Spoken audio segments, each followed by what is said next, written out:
Salut à tous et bienvenue dans ce nouveau numéro de l'Excellence, votre magazine socio-culturel. Nous recevons au cours de cette émission les membres de la plateforme de développement libre du Congo, Fongwama. Alors, il s'agit de Monsieur Prince, Monsieur Steve et Monsieur Riken. Alors, Monsieur Prince, je vais vous laisser vous présenter et vous allez nous dire quel est le rôle que vous jouez au sein de la plateforme Fongwama. Oui, je m'appelle Prince Yulu, comme tu l'as dit, et je suis le chef de projet de la plateforme Fongwama. D'accord. Et vous, monsieur? Je suis Steve Ndende, membre et développeur au sein de la plateforme Fongwama. Je suis Riken Bazolo, membre et développeur au sein de la plateforme Fongwama. Alors, Monsieur Prince, vous allez nous dire quand avez-vous exactement créé la plateforme Fongwama et quel est le but de cette plateforme? La plateforme a été créée en juin 2015. Donc la plateforme a pratiquement une année et quelques mois, je dirais. Une année et un mois. Et l'objectif de la plateforme sont lesquels? Pour définir ça, je préfère commencer par vous expliquer ce que veut dire Fongwama et pourquoi ce choix. D'accord. Donc on part du constat où nous avons du mal à communiquer entre nous les informaticiens.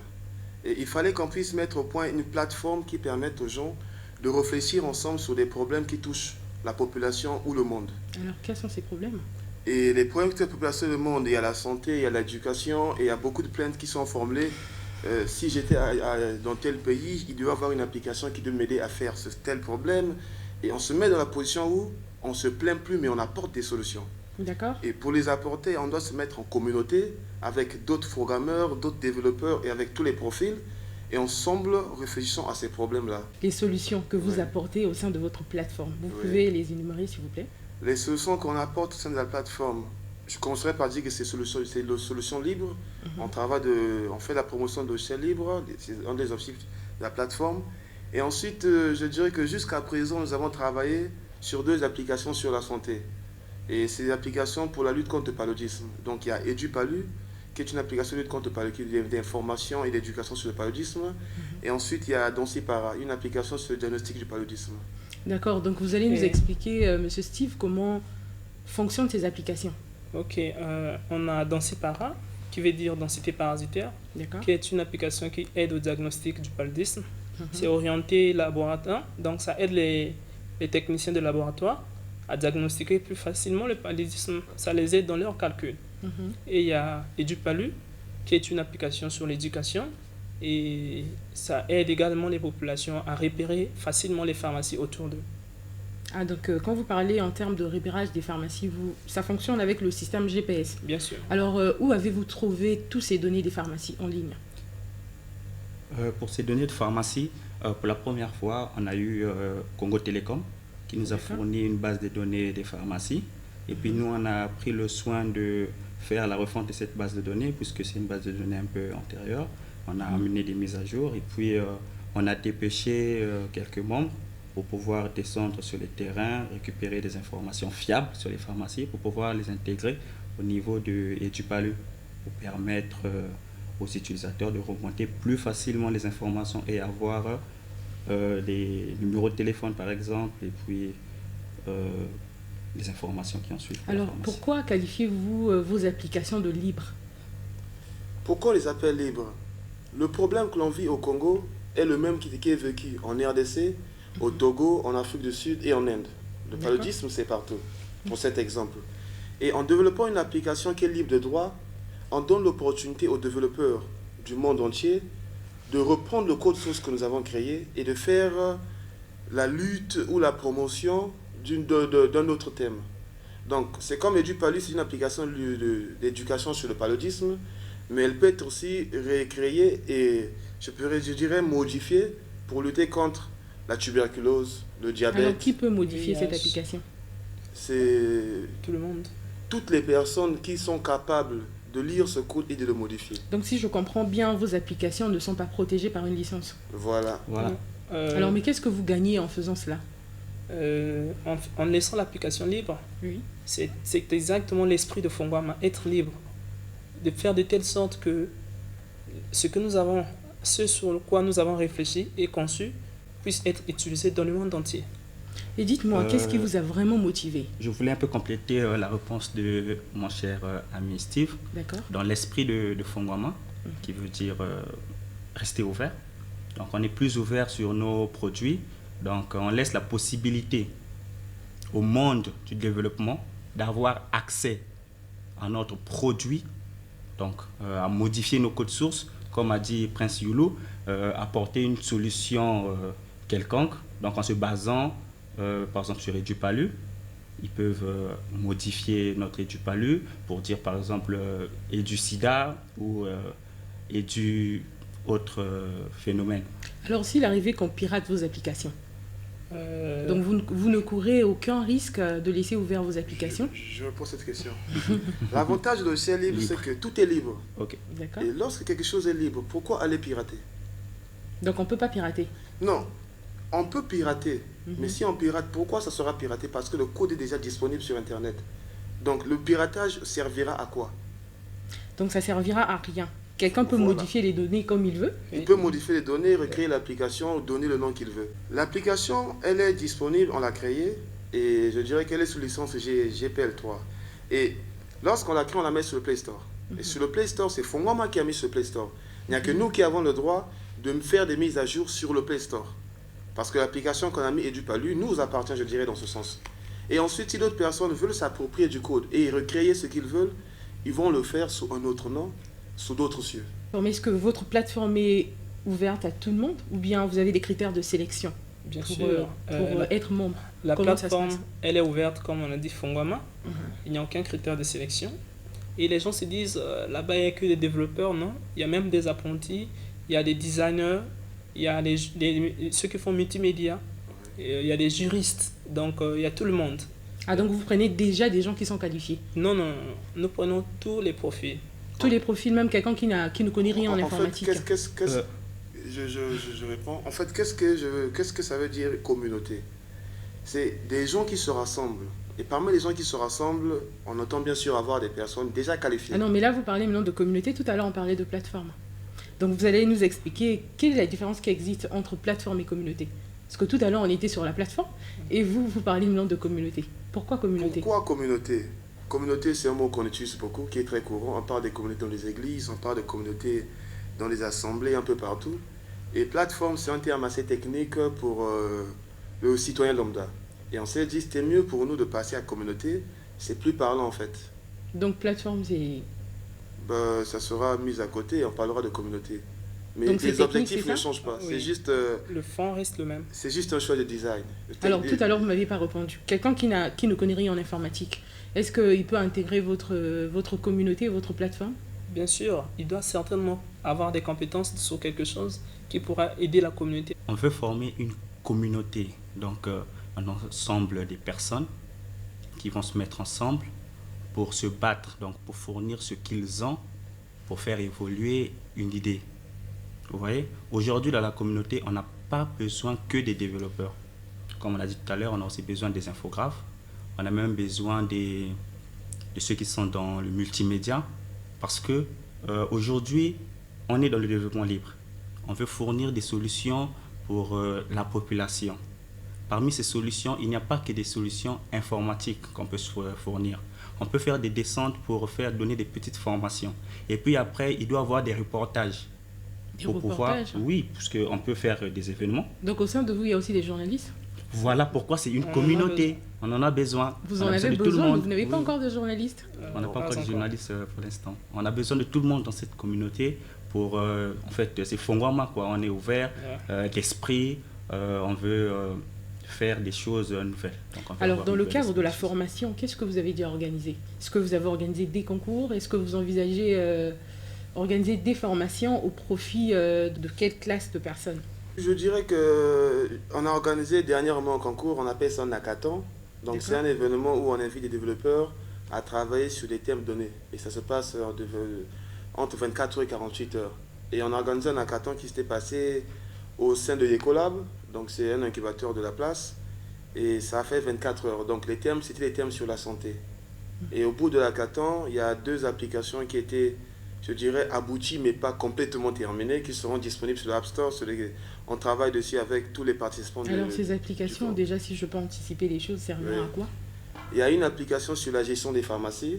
Toujours. Ça, c'est... Ah, mais vous Ça- avez un faible pour la santé, vous. C'est un peu différent en fait. Là-bas, Apparemment, au sein de votre plateforme, vous avez des docteurs, des médecins, parce que j'ai comme l'impression que vous jetez plus votre dévolu sur les applications de santé, alors sur l'éducation comme telle. Est-ce que vous envisagez pas mettre en place... Je dirais quelque part que le grand thème de l'année, pour Fongwama, c'est la santé. C'est la santé. C'est le grand thème. Et Donc ensuite, vous allez consacrer toute une année à créer non, que des j'ai dit, applications c'est sur le la grand santé. thème, c'est le grand thème. Et D'accord. ensuite, il y a des sous-thèmes sur lesquels on développe. Il y aura une application sur partage et d'échange. Ça sera un réseau social, mais qui permettra aux gens d'échanger et de partager les biens qu'ils ont. Donc, je donne un exemple. Je vais comme des détails pour expliquer. Oui, vous allez expliquer parce Voilà. que nos téléspectateurs voudront comprendre. Vous êtes à la maison chez vous, un jour vous faites le grand ménage, vous vous rendez compte qu'il y a un outil de beauté qui a eu une petite panne, mais qui peut être utilisé par une autre personne, si elle peut réparer l'outil, mais vous ne voulez pas le vendre en fait, vous voulez juste vous en débarrasser. Donc vous faites une photo de l'outil, vous faites une photo, vous mettez sur internet, vous créez un profil sur l'application, et la personne qui en a besoin, qui se retrouve, je dirais, en Ngamakoso, à Congo, ou je sais pas, en Filou, peut vous joindre avec les informations que vous aurez mis dedans, et vous rentrez en contact avec vous pour prendre l'outil. Et cette ça, c'est le application partage. sera disponible aussi sur Play Store. Elles sont aussi sur Play Alors Store. pour mettre les applications sur Play Store, j'allais dire, comment ça se passe? il faut d'abord créer un compte Google, D'accord. un compte Google Developer, et ce compte coûte 13 000 francs CFA seulement. À Et 5 donc, dollars. Ok, D'accord. donc dès que vous créez ce compte-là, vous êtes libre de mettre autant d'applications que vous voulez sur le Play Store. Et c'est un compte que l'on crée une seule fois pour toute la vie. Alors vous allez nous expliquer, pour ceux qui veulent créer des applications, est-ce qu'ils sont obligés de se joindre à vous ou bien depuis la maison, ils peuvent suivre juste à la télé et avoir en fait une idée, si vous pouvez apprendre à nos téléspectateurs comment créer un logiciel vite fait, en quelques mots. Oui, comment créer un logiciel vite fait en quelques mots. D'abord, ça commence par l'apprentissage. Bon. Ça dépend si la personne s'y connaît déjà. Mais au cas où la personne ne s'y connaît pas, il doit apprendre. Il doit apprendre à faire ce travail. Donc, dans le processus de l'apprentissage, nous autres qui avons un peu d'expérience, on met devant la patience, la motivation. Donc vous demandez aux téléspectateurs d'être patients. Mais oui, puisque quand on apprend quelque chose, il faut d'abord être patient. En fait, je me suis dit que c'était en quelques heures qu'on pouvait créer une application. Ça, on a organisé, ça, c'est pour les connaisseurs. Non, on a organisé un hackathon. On s'est tous réunis autour d'un thème. Pendant 24 heures. Pendant 24 heures pour produire des solutions autour de la santé, donc des solutions de e-santé. D'accord. Et puis le nom de notre hackathon était Santé Hack. Ouais.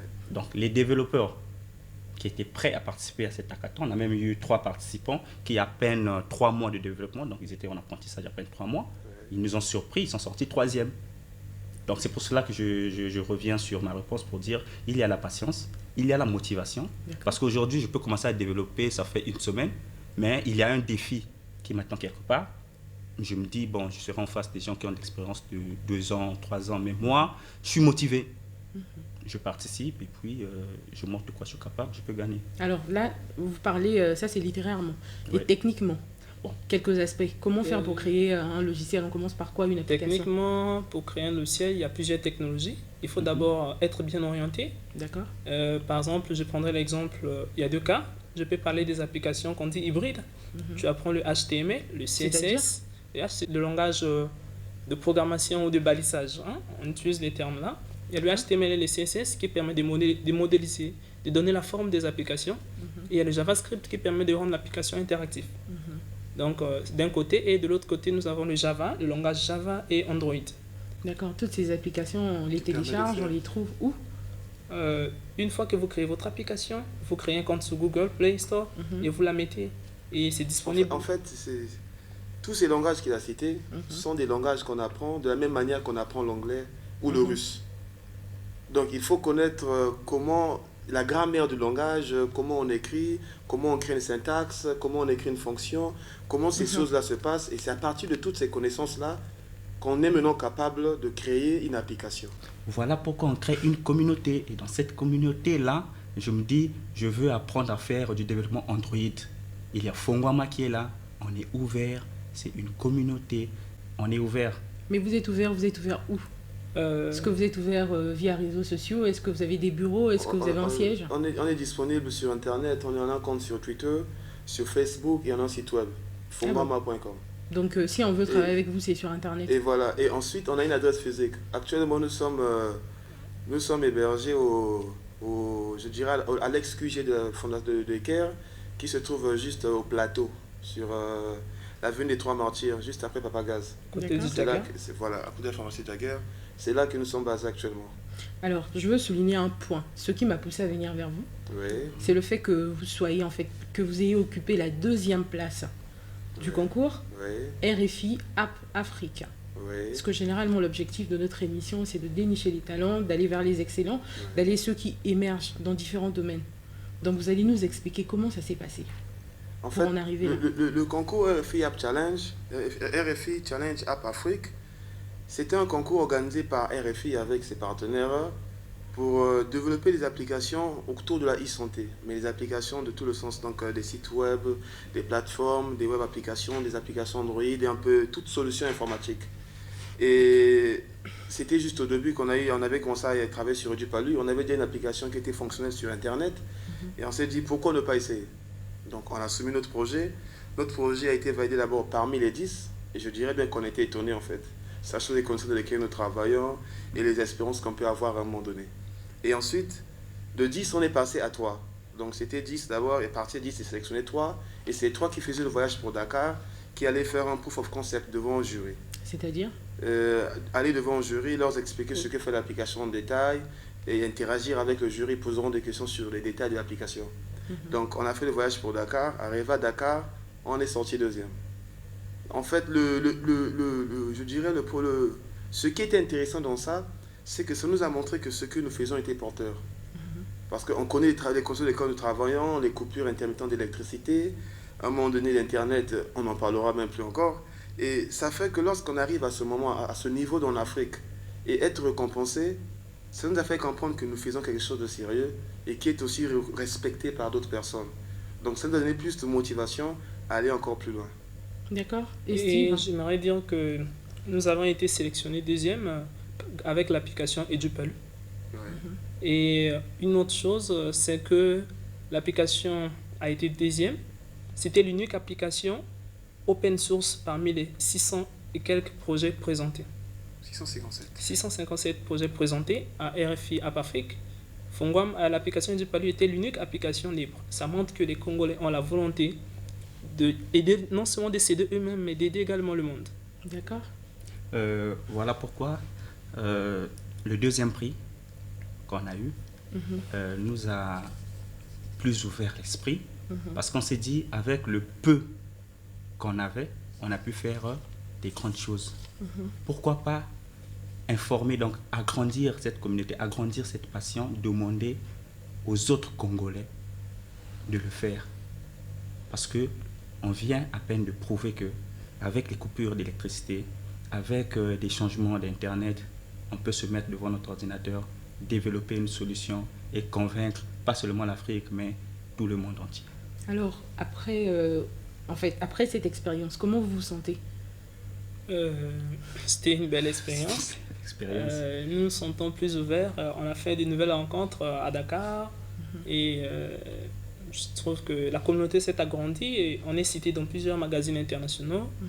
Et Vous allez nous dire comment faire pour télécharger vos applications. Nos applications sont disponibles sur le Play Store. D'accord. Donc à partir d'un smartphone Android, bien sûr après avoir enregistré son compte au préalable, il faut juste faire une recherche sur le Play Store Edupalu dans Sipara et l'application ressortira de la recherche et cliquer sur le bouton télécharger. Alors, en perspective, qu'est-ce que vous envisagez faire ? Il y a une formation sur laquelle nous travaillons actuellement, c'est une formation sur l'utilisation des smartphones aux mamans. Et le nom de la formation, c'est Maman 2.0. Ah bon, Maman 2.0. Voilà, donc c'est comme pour dire les mamans évoluent. Les mamans évoluent, voilà. Et donc, on va montrer aux mamans comment capturer des souvenirs. On a beaucoup de mamans qui ont des téléphones, des smartphones qu'on rencontre dans les bus, qu'on rencontre dans les églises, un peu partout. Et elles nous demandent, non mais j'arrive pas à envoyer un message, rechercher un numéro, enregistrer un numéro.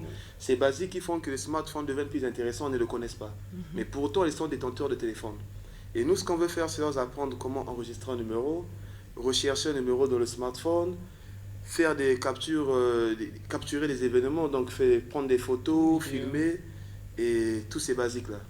Vous êtes sûr que nos mamans ne savent pas comment faire les photos? Il y a bien... Même enregistrer un numéro? Ah non. il y Là, a- mais franchement, là, vous avez abusé quand même. Nous Non. allons les aider à aller dans les profondeurs de leur Voilà. téléphone.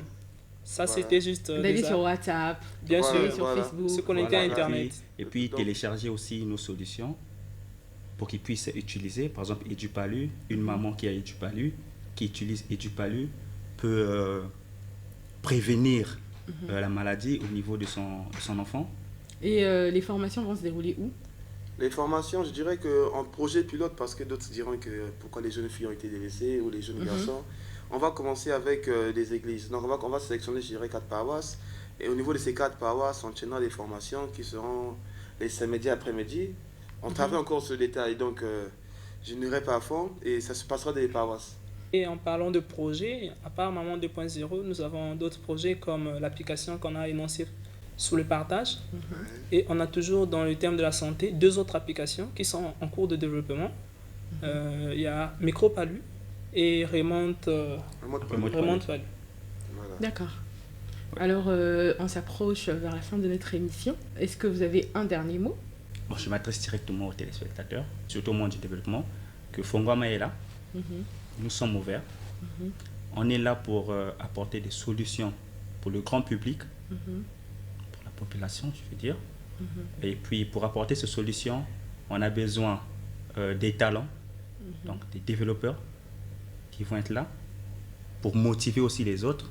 En fait, former une communauté de développement au Congo. Pourquoi pas rendre disponibles nos sources pour que nos amis congolais de la RD ou les Gabonais, Camerounais, pourquoi pas en Europe et en Asie, qui puissent utiliser une solution congolaise qu'ils vont reformater par rapport aux conditions qu'ils vivent là-bas, et puis ils disent waouh, si on arrivait à ça, c'est parce que le Congolais a été ouvert sur sa protection. Ok. D'accord. Et moi, je dirais que j'aimerais rappeler aux téléspectateurs et spécifiquement aux développeurs qui sont dans les autres communautés comme les Ecolab, le Bantu Hub, la MIC, que Fongwama veut travailler avec tout le monde. Et Fongwama, c'est où se retrouvent tous les développeurs congolais. Okay? Et j'aimerais également que ceux qui peuvent soutenir Fongwama, les partenaires, et nous aider à avoir plus d'impact un peu partout dans le pays, puissent se rapprocher auprès de notre direction ou visiter notre site fongwama.com. J'aimerais faire une petite suggestion. Il serait aussi nécessaire de décentraliser. Alors pour un début, c'est pas facile, mais je pense que dans l'avenir, il faut penser aussi à décentraliser ce que vous faites.